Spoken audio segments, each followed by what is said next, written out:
Welcome back to Coffee and Conversation. So, for all my Audie fans, he is still just over here sleeping on the ironing board. He does get up from that ironing board. He'll go get some food, he'll go to the cat box, he'll hop into my lap, he'll beg to go outdoors. But right now, he is enjoying this, so I've left it out for him. And yes, many of you mentioned in the comments the great lengths you go to please your little four-legged dictators, so I know you understand what I'm talking about. I do, however, have my little Audie necklace, and this is from Stephanie, one of our suemeangels. It's just this wonderful little black cat charm, and I love it. It's something I wear all the time, but it's so comfortable because it has a satin cord. And that means I can adjust the length quickly and easily because it just ties in the back. Make it higher, make it lower. I can sit in front of the camera when I'm looking to film a video like this, adjust it so that it's well within the scope of the lens, and I don't have to worry about it. So, a favorite piece. Yellow, and once again, it is the citrine earrings, and that is for Catherine, that is for Lex's mom, that is for everyone coping with cancer. We're just sending our very best wishes out to you all.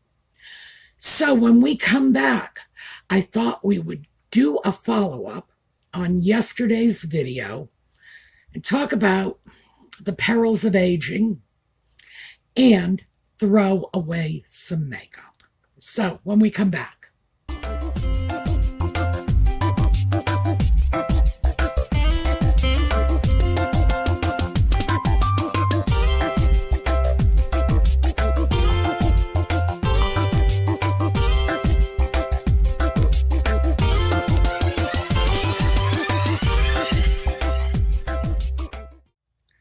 So, as more than one of you pointed out to me in the comments yesterday, there is a certain unfairness inherent in society's attitudes about aging. Men age and they are dignified, they are mature, they are silver foxes and whatever. And women, not so much.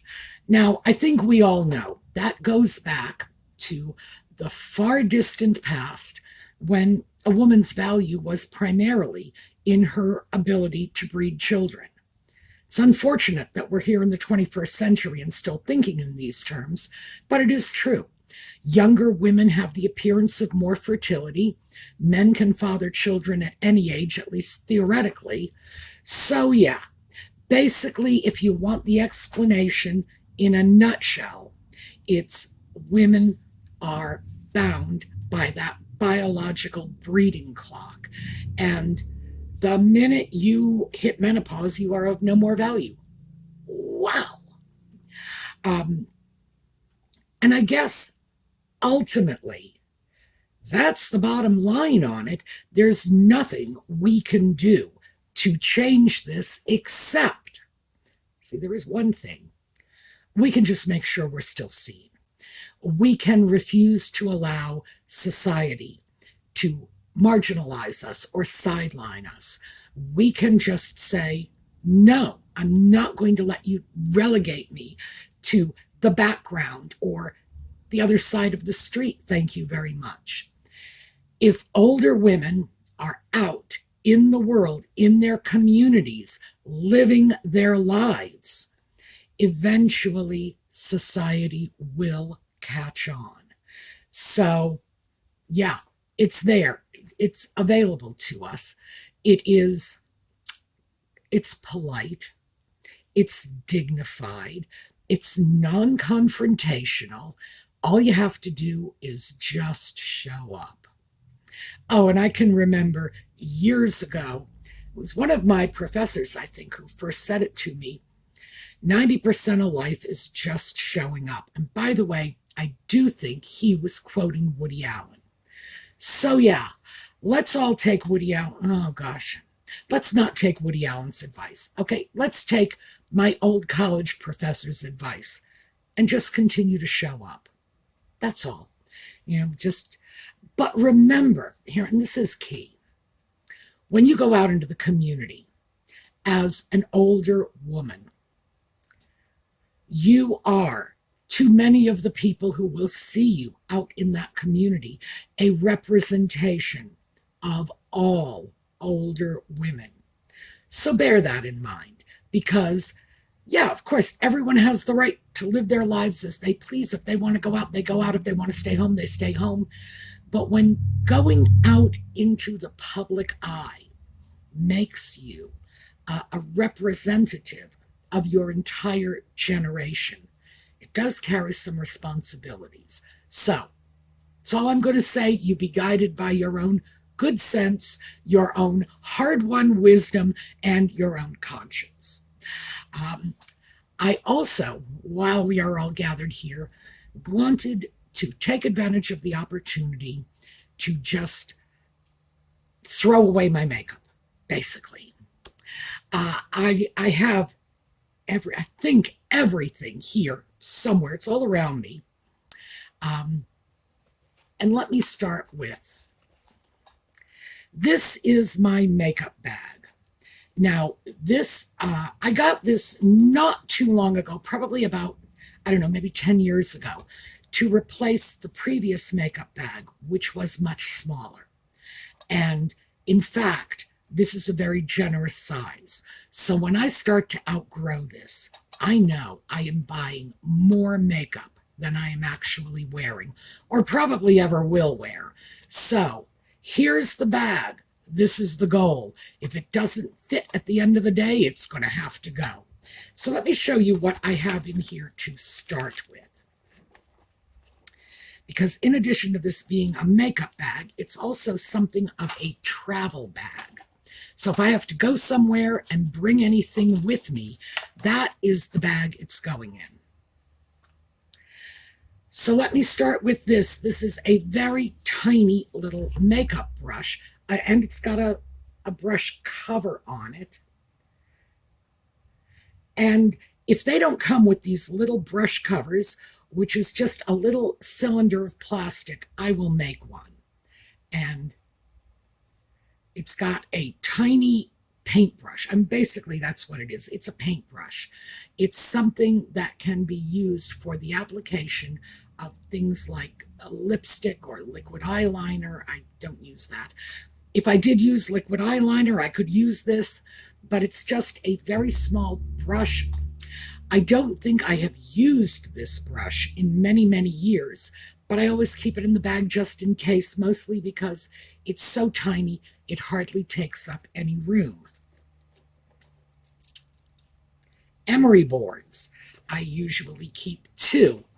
And that is simply because you never know when you're going to be in a jam and you're going to need an emery board. This, get this out. This is a comb. It's a vintage comb. It's got a nice tooled leather case, and it's a perfect travel comb. So that lives in my bag as well. Mostly because, once again, you never know when you're going to need a comb. Dental care stuff. We have tooth flossers and little toothbrushes. These are really interesting little things. Let me show you these. If you haven't seen them already, they are perfect, not just for like travel, but for just for going somewhere if you're going to be gone all day. It's a little toothbrush with a little pick on the end and a little pouch of what I believe to be mouthwash in here. So you stick it in your mouth, you bite down on it to break open that pouch, and you have a toothbrush. I find this much more convenient, and because, when you're through with it, you throw it away. Then the portable toothbrush and toothpaste I used to keep in there, because you never know when you're going to need it. And here's another thing that I have to keep now that I never used to have to keep in the past. This is a little Christmas mint tin, and it is holding little sponge applicators. Modern makeup does not come with its own applicator. I mean, really, you can go off somewhere and you can even pay a great deal of money for your makeup and still have to supply your own little sponge applicator. Given how little I paid for this whole batch of them, I would say it's probably about 2 cents retail, meaning that the manufacturers of that $30 or $40 eyeshadow you just bought could easily afford to give you a little pad. So, what can I say? And that is the start. That's the stuff that is in here, regardless of whatever else is going in, mostly because those are not actually makeup items.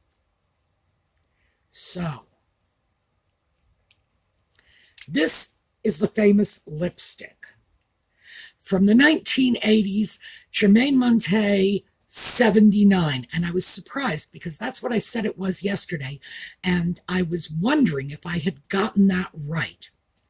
So as far as what color is this, the color is 79. This was, let me leave this out. This was a very hot color in the 80s when people wanted a lot of color, but nobody wanted fire engine red. They wanted an intense color that just looked more natural. So this is 40-year-old lipstick. And much as it breaks my heart, I think it is definitely going in the trash today. But let me just show you some of the other lipsticks I bought in an effort to find a replacement for this. And these are all very recent purchases. So if they go into the trash, it's simply because they're not working for me on any level. And let's start with this one. This is called, well, let me get it all the way up so you can see it. This is called Razzmatazz. This is a sort of dark, very intense, very vibrant red.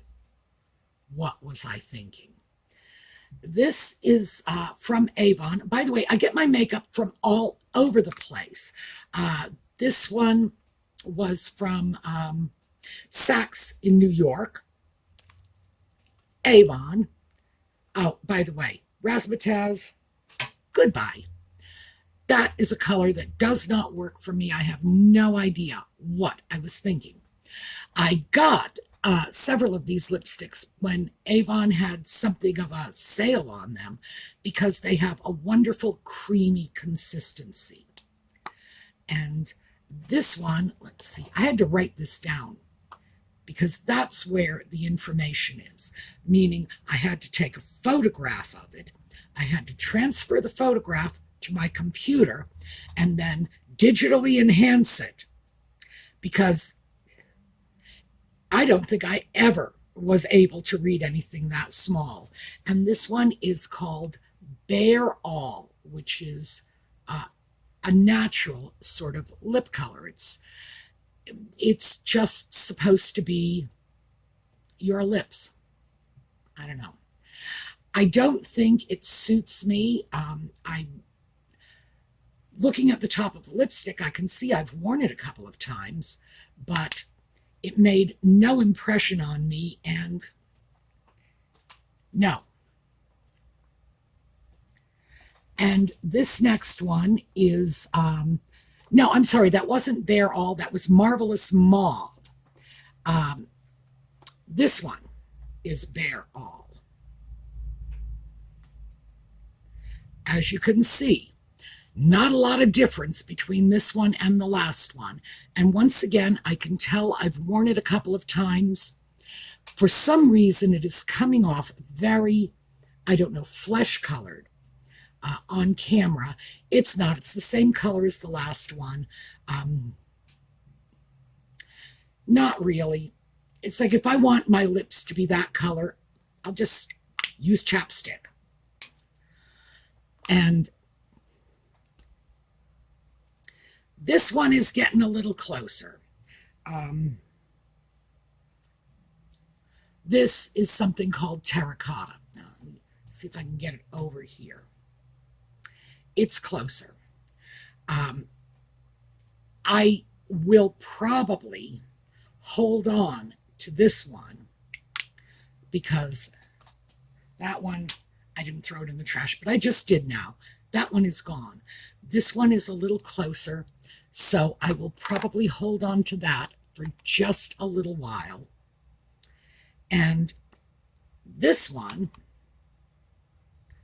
is from a company called NARS.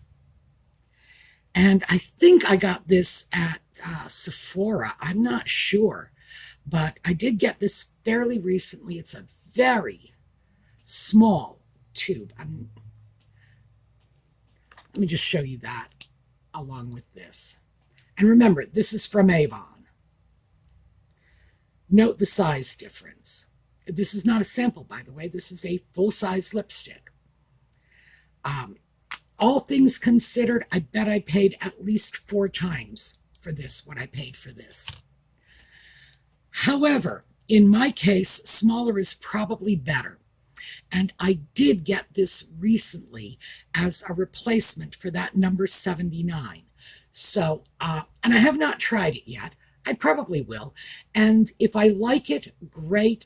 I like the fact that it's smaller, meaning that I can't just wear this for a year and then throw it in a makeup bag.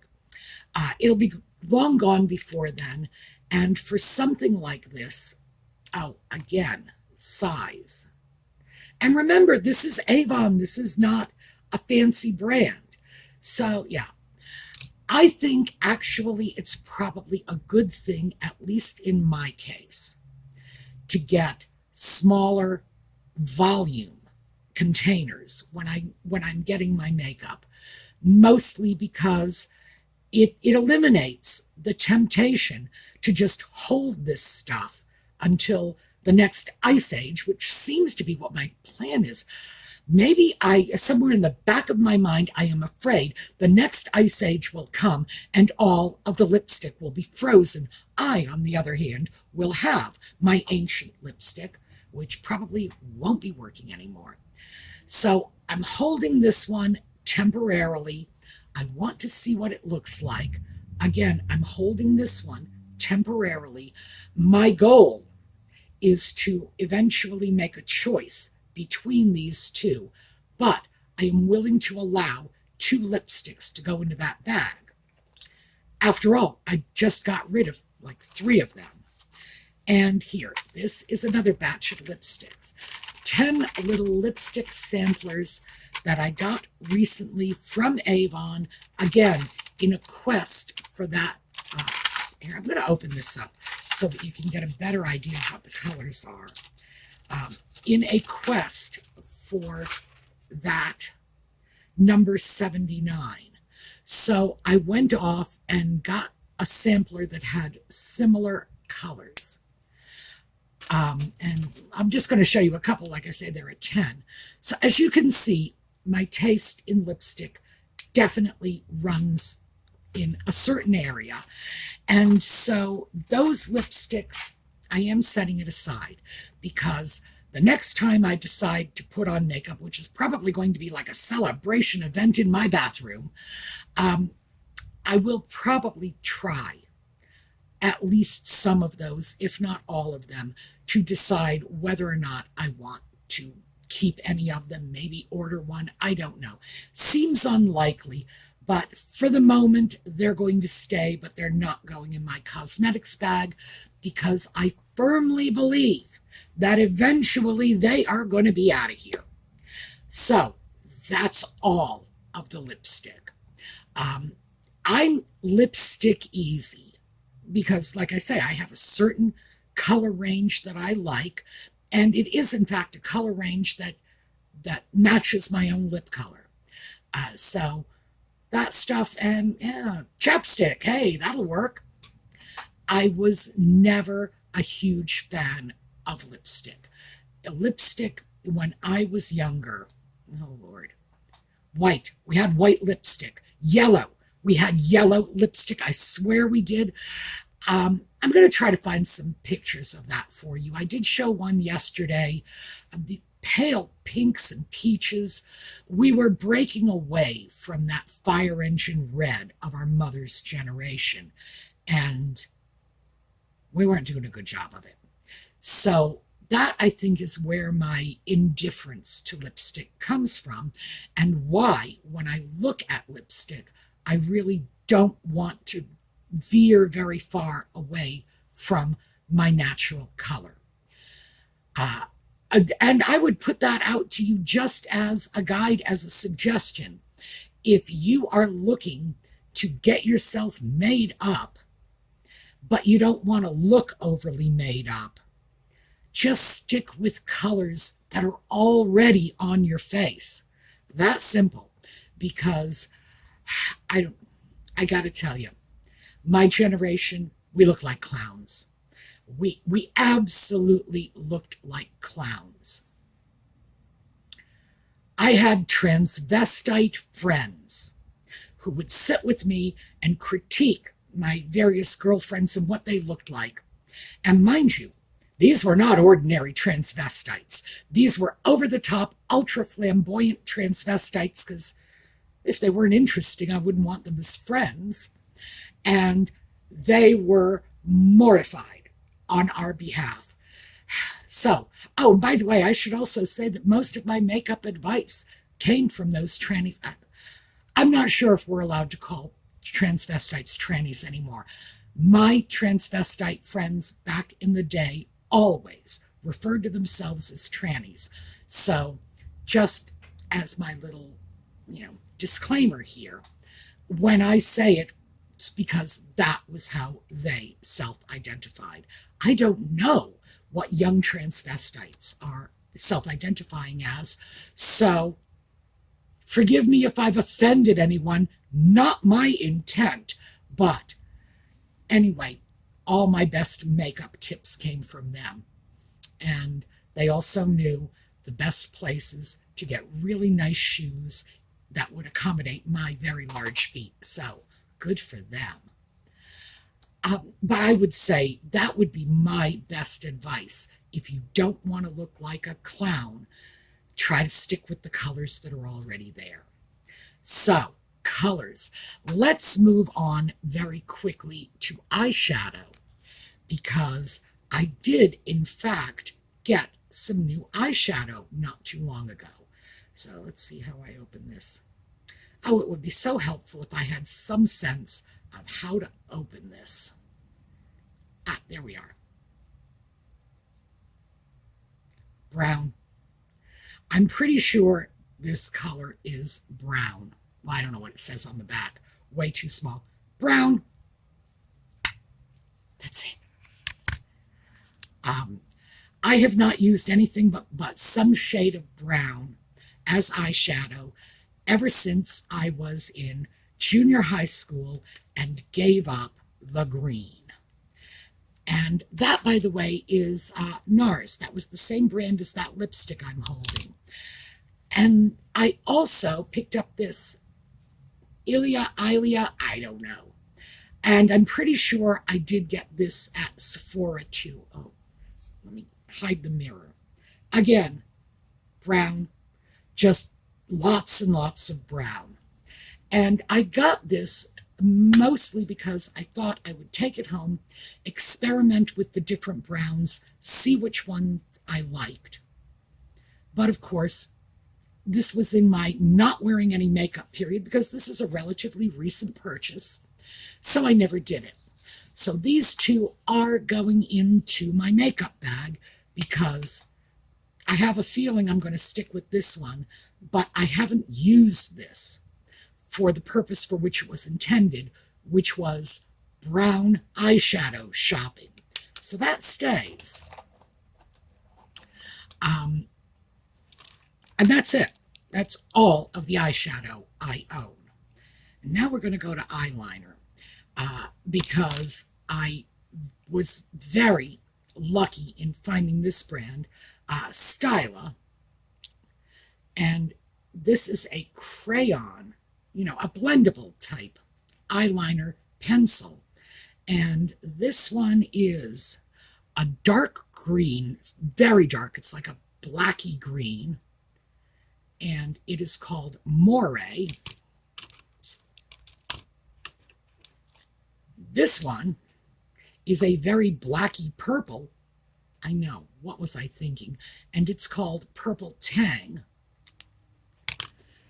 And this one, yeah, come to mama, is brown. It's called Lionfish Brown. So this is probably the one that's going to stay. But I am at least going to hold these, check them out. Oh, and by the way, these are older than the other makeup, eye makeup at least, that I'm keeping. But because it is a mechanical pencil style, all I have to do to get a clean, fresh, bacteria-free surface is twist it and snip off the end, which is one of the reasons I prefer mechanical eyebrow and eyeliner pencils. Also, I do better with pencils than with like painting eyeliner on. That's all there is to that. And while we are still somewhere near the eyes, let me show you this mascara. Now, this is Maybelline. What does this say? I have no idea what it says, but I'm pretty sure it's Maybelline mascara.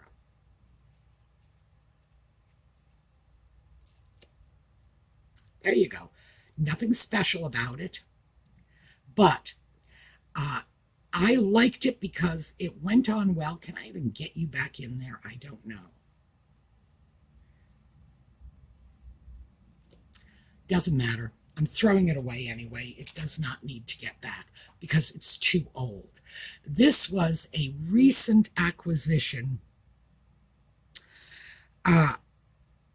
Benefit They're Real. That's what it's called. And we'll try it. We'll see. And this one is Monsieur Big.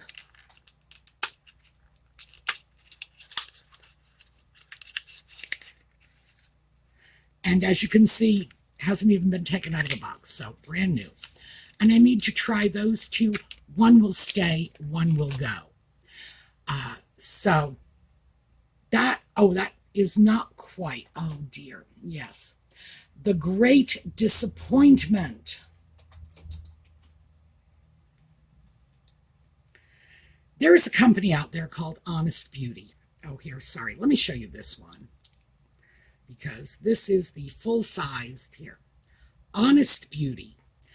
They made, that's where the disappointment comes in, eyebrow pencils in lighter colors for blondes. They, in fact, made several different shades. So what I have here is, this is warm blonde, warm blonde, warm blonde. And I believe this one is ash blonde, and this one is taupe, or I could have that the other way around. What happened, and the reason I have all of these little bits of eyebrow pencils is because I got all of their different colors to see which one I liked best. Turned out I liked them all, but my favorite was warm blonde, and I had the good sense to buy an extra at the time. Because they no longer make this. They no longer make any of their blonde shades. So what I've got is basically what I've got for the rest of my life until somebody comes along and makes a decent eyebrow pencil for people with lighter hair. So I will save these. I will use these until they are down to nubs, mostly because this is great. In the old days, I was stuck using a dark brown eyebrow pencil. It's the lightest I could get. And I was so in love with these lighter colors, but apparently Nobody is buying them. So if I had known that, I would have stockpiled even more. But yeah, that's where it goes. So every last one of them stays. And again, because they are pencils and they are actually physically sharpened, if they've been sitting around for too long, all I have to do is just sharpen them, cut away the top layer, and we're good to go. But, and that's a very good strategy for dealing with old makeup. One of our commenters in yesterday's video had said that when she worked at this elegant high-end store, ooh la la, that they used to go around with Q-tips dipped in rubbing alcohol to sterilize things like lipsticks and stuff when they had been sitting around for a while. Great tip. I'm going to start doing that myself. It never even occurred to me. Usually with lipsticks, I would do the same thing I would do with the eyebrow and eyeliner and whatever, and literally just slice the top off so I could get down to a clean, fresh layer. So all the eyebrow pencils stay. They're going to have to, simply because I'm never, ever, ever going to get any more. And as a consequence, I need to hang on to them. I should also mention what one of our viewers had said. I'm not wearing makeup, by the way. My eyebrows are done, though. She had said, whatever you do, just make sure you do your eyebrows, because your eyebrows lighten and thin as you get older, which is true. For you guys, I guess. For me, I don't know. Why? Because this is what color my eyebrows are. My eyebrows are the same color as my hair. Thin, fine, wispy little strands. And to be perfectly honest with you, I do my eyebrows all the time because I was embarrassed when people would ask me if I was going through chemotherapy. And it's not because there's anything wrong with going through chemotherapy, but I would feel so much secondhand embarrassment for them when I would have to look at them and say, no, I'm not.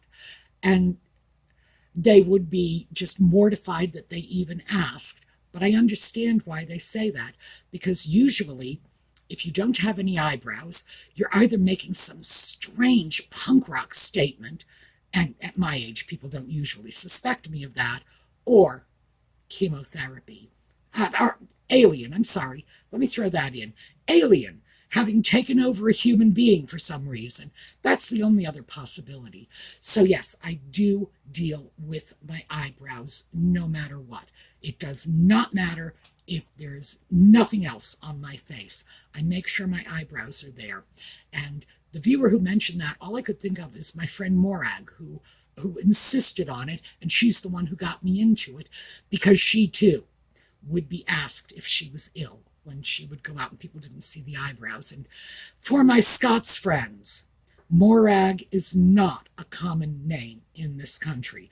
So it's not like I have a dozen friends named Morag. It just so happens this one friend, who's Scots, was named Morag. So, but I'm hastening to point that out, mostly because when I watch overseas YouTube channels and they start talking about their friends and places, things like that, I start to extrapolate from that. Oh, well, she's got a friend named Joe. That must be a common name where she lives, or whatever. So, no, not a common name here. All right, let's go off to my very last category. And I had mentioned this. This is Airspun by Cody. And somewhere on this, I don't know if you can see it, it says, founded in 1935. That's how long they've been making this. This is face powder. I do not use liquid foundation or anything like that on my face. The reason for that is I've always had oily skin, and the idea of smearing a heavy liquid foundation on my face when I was younger was like, oh, well, we'll be breaking out before lunchtime. So I always went over to something much lighter, like a powder instead. $5 Target, and I got this just a few days ago. So I know the price is It's pretty accurate and it's pretty recent. And for my UK friends, I'm thinking maybe £4, something like that. That's it. And the reason this stuff has been around for 90 years, that's 90 years, it's been on everybody's dressing table. Back in the days when everybody had dressing tables, is because it's very good. But same powder is right here. So let me show you this. I wish I could remember where I got this from, and I don't know. And I'm afraid it's one of those things I've had since the 1980s, but I really can't be sure. You unscrew the bottom. So this piece from this piece, just like that. I don't want to spill, so I'm going to screw it back up. Turn it. Tap, tap. Powder, brush, easy as you please. It does not get any simpler than that. And if oh gosh, if I could only remember where I got this from, because I would not mind getting a few more. The only trick is in getting that brush back in the lid, but that allows me to use loose powder, and that's what this, okay, not quite sure what that mess is. Loose powder, this is loose powder, gets thrown in here, and you're good to go. So it's not a pressed powder. And this is another Avon thing that I picked up because oh gosh, I hate having to open these compacts. I never know how it's going to work. There we go. It's got a little applicator pad. Pressed powder in a compact with a mirror. People were using things like these back in the 1920s. So I would say that's pretty much why I still keep this. I'm not using this sort of thing all the time, every day, but if I'm going off somewhere and I might have to deal with makeup on the fly, can't beat that. So let me just, also, this is the very last one. I don't do this very often, but I do sometimes. Oh, here, sorry. Chanel.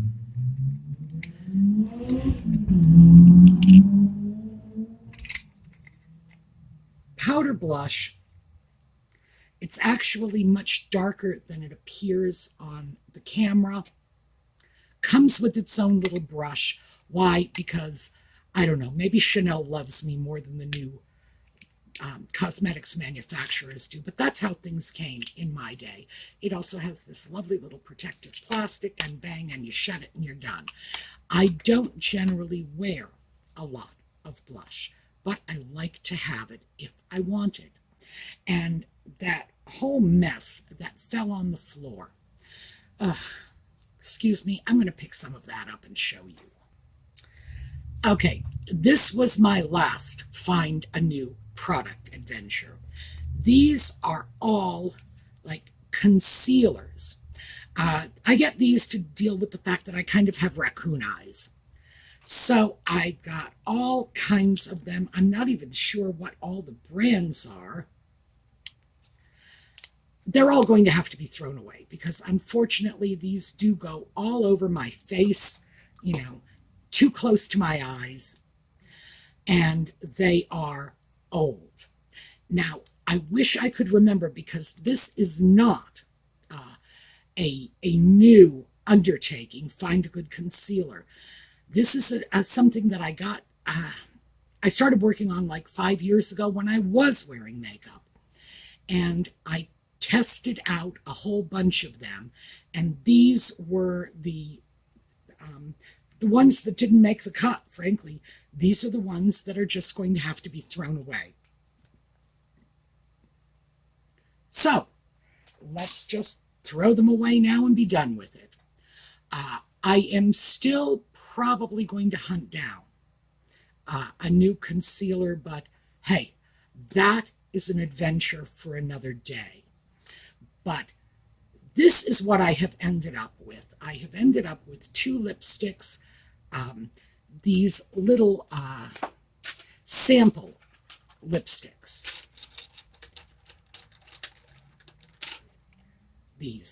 Those are going to stay around only long enough for me to actually figure out whether or not I like any of them. And then they're going to be dumped.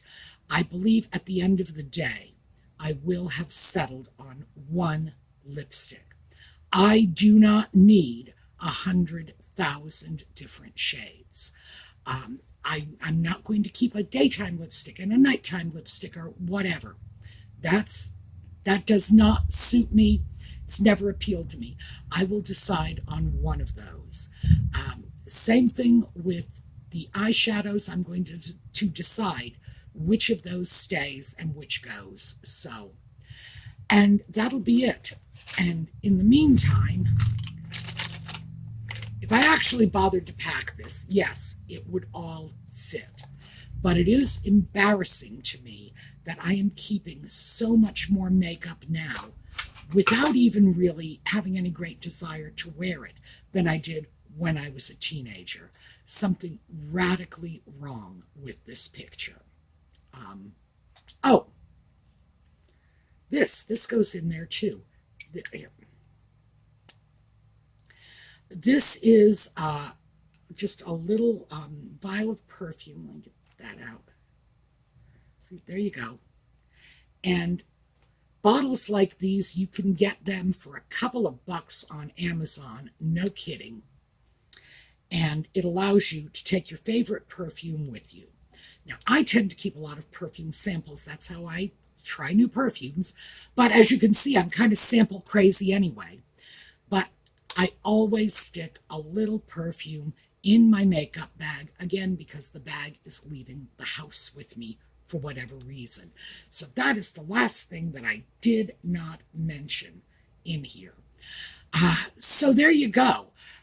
And I want to thank you all, because if it wasn't for talking to you folks about this, I probably never would have gotten around to clearing out all that makeup that I do not wear and do not need.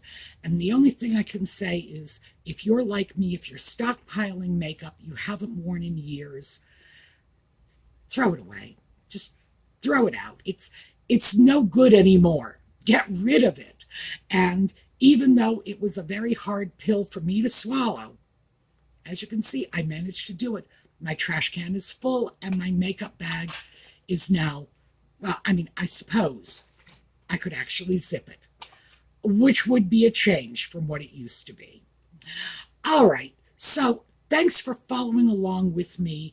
And I am going to stick with this topic, by the way, not necessarily makeup, but older women dealing with life out in the real world, because I think this is a perspective that needs to be thrown out there. How do we navigate it? What should we be doing? Because I would be willing to bet that I am not the only woman out there still clinging to a tube of lipstick she bought in 1982. And that's sad. That's so sad. So, well, mine is thrown away so I can feel a little better about it. But as of this morning, that was sad. And I would like to think I'm more flexible about moving into the modern era, but clearly I'm not. I needed a kick in the butt. And like I say, preparing this for you folks was the kick in the butt I needed. Hopefully some of you will also benefit from that little kick in the butt. Okay, Audie is still crashed out on the ironing board. I'm going to have to put a blanket on it and resign myself to the fact that that's his new cat bed. I thought he would join us, but he didn't. We are going to take a look at a slideshow on the way out. I hope to see you all again next weekend. As always, looking forward to your comments, and have a terrific day.